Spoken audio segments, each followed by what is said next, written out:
Olá, sou o professor Roberto Moraes. Estamos aqui hoje para falar sobre o problema do caixeiro viajante, o problema de roteirização. Eu vou apresentar aqui para vocês uma versão simplificada para resolver isso no Excel. Então vamos começar aqui. Então o que é esse problema? Então é uma rota, vamos buscar aqui uma rota mais curta, dentro de uma rede onde temos várias cidades. E vamos passar apenas uma vez em cada uma delas e vamos retornar à origem, ou seja, é um ciclo de viagem. Então é uma base de otimização combinatória. É um problema complexo, classificado aqui como NP-hard, ou seja, problemas que são resolvidos por computação. Então o modelinho que nós vamos trabalhar aqui hoje é um modelinho bem simples, Então a gente consegue trabalhar ele aqui com Excel, até um pouco maior do que esses. Problemas mais complexos, temos que partir aí para outras ferramentas, E é um problema que depende aí do número de nós, Então a quantidade de rotas possíveis, ela obedece a essa expressão, n-1 fatorial dividido por 2, onde n é o número de nós. A gente não vai entrar aqui nessa parte, mas vamos aqui mostrar para vocês daqui a pouco. Então, quais são as aplicações aqui para o problema do caixeiro viajante, ou o Traveling Salesman Problem? Primeiro, na logística, óbvio que é nosso principal objetivo aqui, é fazer rotas de entregas, ou coleta de resíduos, a parte da logística reversa. Na manufatura, otimização de movimentação de materiais dentro de uma linha de produção. Em genética foi usado aí como sequenciamento de DNA, em redes, fazer planejamento de infraestrutura de fibra óptica, então definir ali o caminho dessas fibras. Nós vamos, obviamente, aqui, como falamos de logística, fazer um probleminha de rotas. Esse é o nosso foco.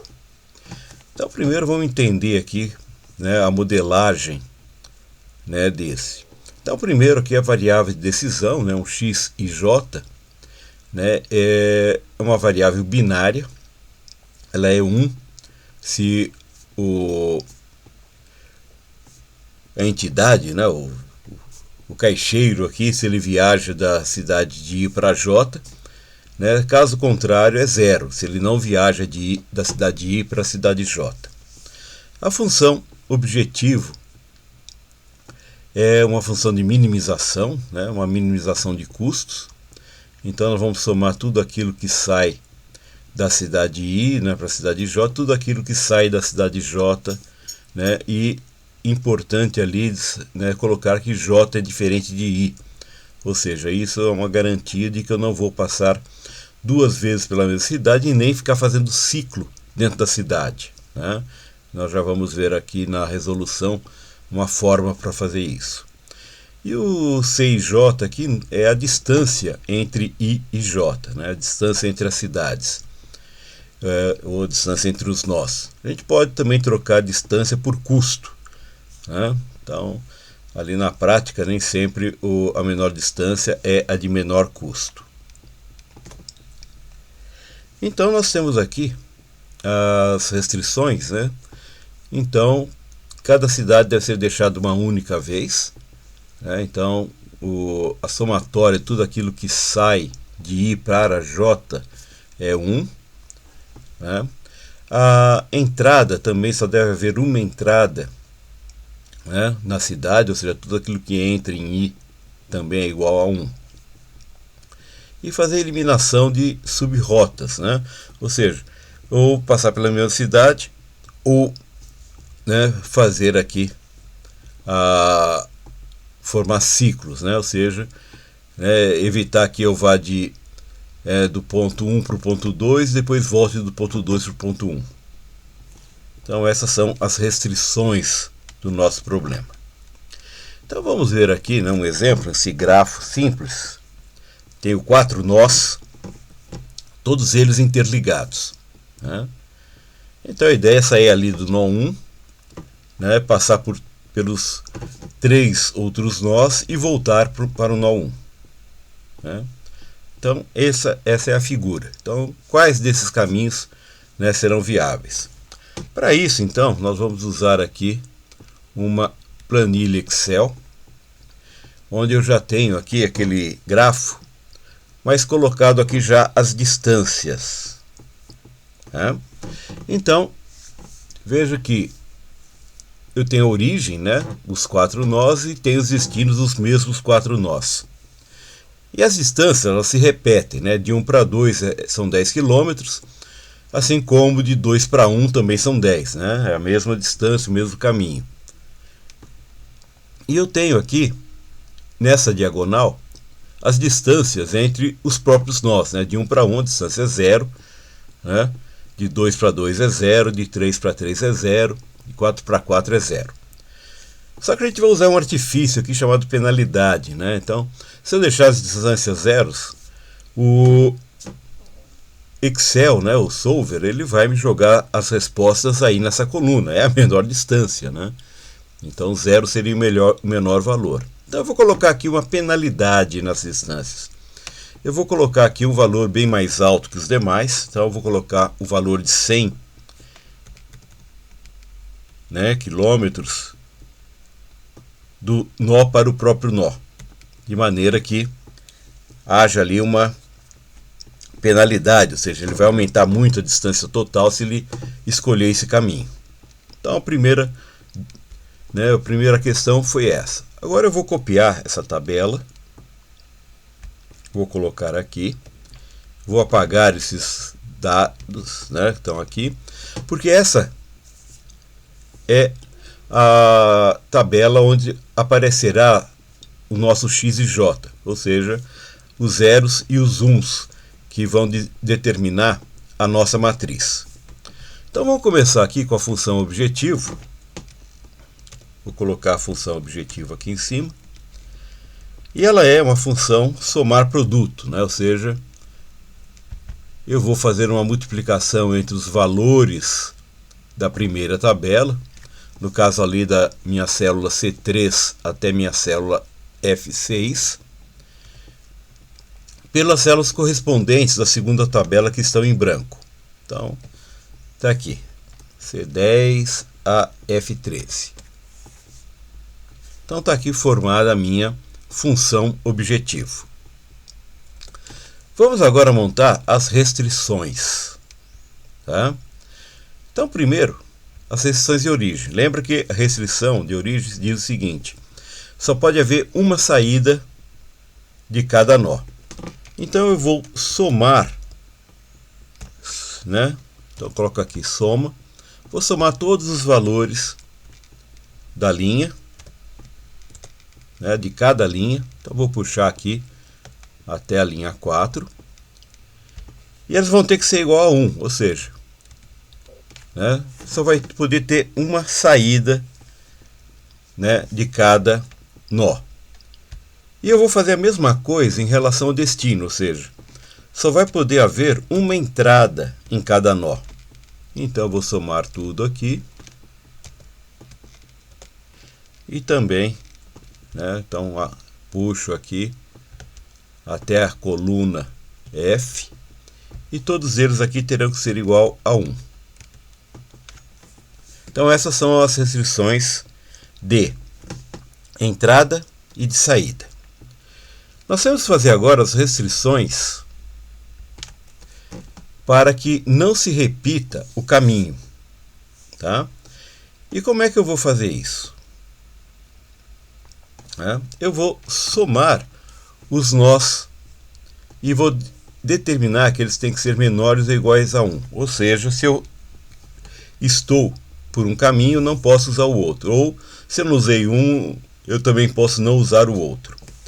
Então, por exemplo, então aqui, ó, primeiro, o caminho de 1 para 2 é o mesmo caminho de 2 para 1. Então eu somei os dois. Só que essa soma, ela não pode ultrapassar 1, vai ter que ser menor ou igual a 1. Tá? Eu vou marcar aqui, né? Então, as restrições de ciclo. E vou fazer a mesma coisa para as demais. Então aqui, de 3 para 1, né, mais aqui de 1 para 3, também, né, vai ter que ser menor ou igual a 1. Assim como a restrição de 4 para 1, mais a restrição de 1 para 4, também terá que ser igual a 1. A restrição de 2 para 3, né? Então ali igual 2 para 3, mais 3 para 2. Também terá que ser igual a 1. A restrição de 2 para 4, mais a restrição de 4 para 2, também será 4 para 2, isto, também será igual a 1. E temos então a restrição de 3 para 4, mais a restrição de 4 para 3, também terá que ser, 3, também terá que ser igual a 1. Né? Então estão aqui as nossas restrições. Então, né, eu tenho aqui, né, restrição de 1 para 2, 2 para 1, restrição de 3 para 1, 1 para 3, a restrição, né, a restrição de 4 para 1 e de 1 para 4, a restrição de 2 para 3, 3 para 2, a restrição de 4 para 2 e 4 para 3, e por último aqui a restrição de 3 para 4 e de 4 para 3. Tá? Então temos aí todas elas.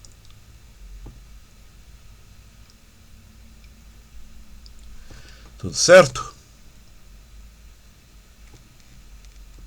Não faltou nenhum? Então vamos lá. Então, feito isso, vamos colocar as nossas restrições.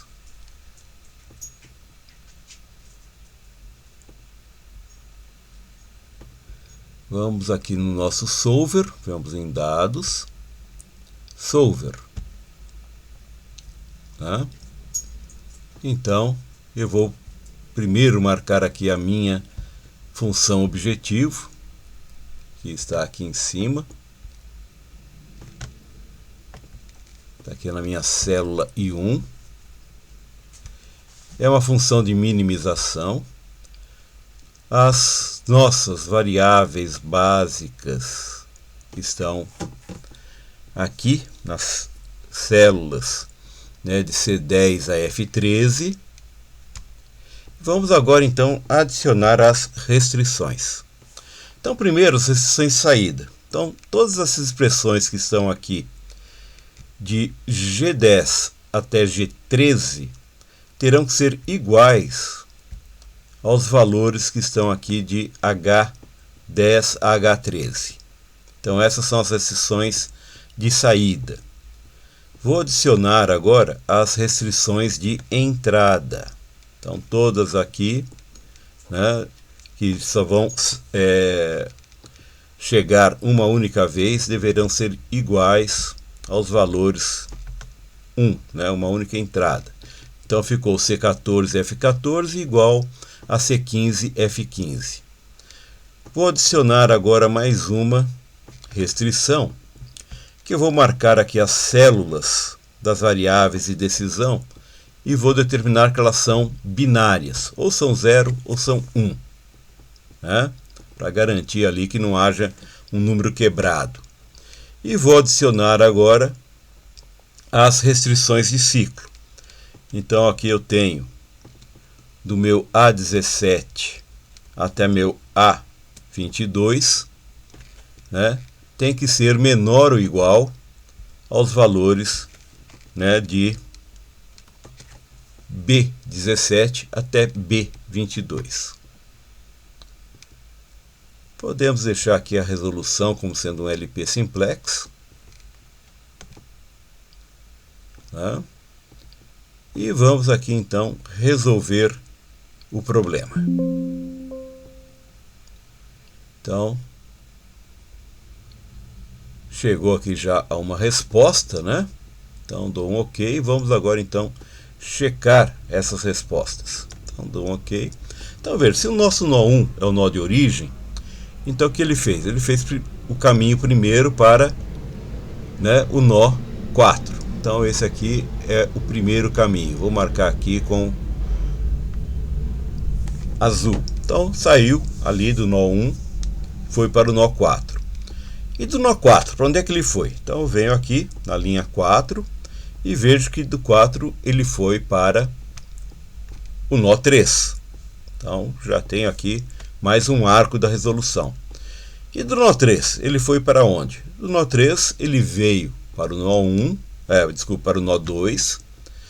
E do nó 2 ele retorna ao nó 1. Então está aqui a nossa roteirização do caixeiro viajante, né? Então o roteiro ficou 4, 3, 2, 1. Esse foi o caminho aqui para esses 4 nós. Espero que tenha sido útil, né? Que tenha sido compreensível, né? Também. E espero encontrá-los numa próxima oportunidade. Até mais!